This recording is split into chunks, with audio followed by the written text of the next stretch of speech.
planetang Earth, mga dapat mong malaman. Pero bago natin simulan, huwag kalimutang mag-subscribe and like sa aking channel. Ang Earth, ang ating tahanan, ay isang kamangha-manghang planeta na may maraming natatanging katangian. Ito ang ikatlong planeta mula sa araw at ang tanging kilalang planeta na sumusuporta sa buhay. Ngayon alamin natin ang mga katotohanan tungkol sa Earth.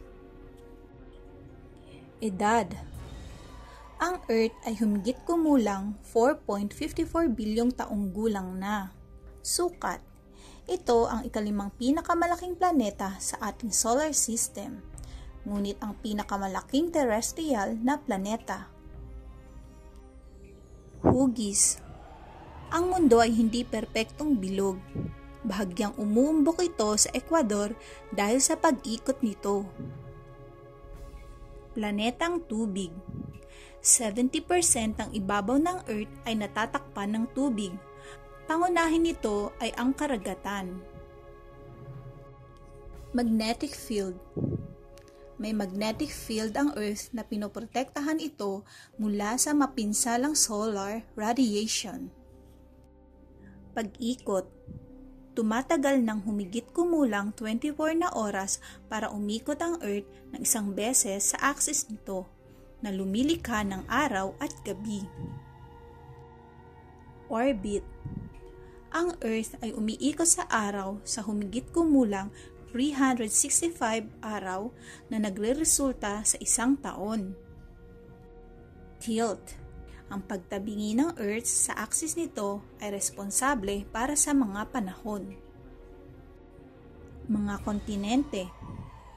Ang daigdig ay may 7 kontinente: Asia, Africa, North America, South America, Antarctica, Europe, at Australia. Buhay. Ang Earth ay ang tanging planeta na kilala na sumusuporta sa buhay. Atmosphere.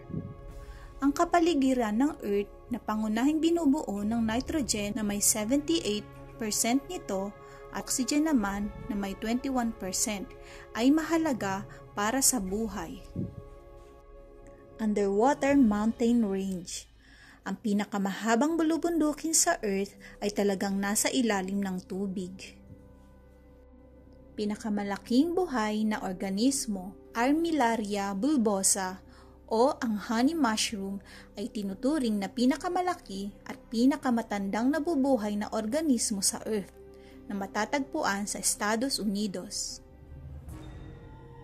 Paggalaw ng mga kontinente. Ang mga kontinente ay hindi static. Sila ay naghihiwalay sa loob ng milyong-milyong taon mula sa isang supercontinent na tinatawag na Pangaea. Pangalan. Ang pangalang Earth ay orihinal mula sa makalumang Ingles, partikular ang salitang ero na nangangahulugang lupa. Ito ay nauugnay din sa mga katulad na salita sa iba pang mga wikang Aleman tulad ng Aleman na Erde. Salamat sa panonood at huwag niyong kalimutang abangan ang iba pang mga video tungkol sa mga planeta.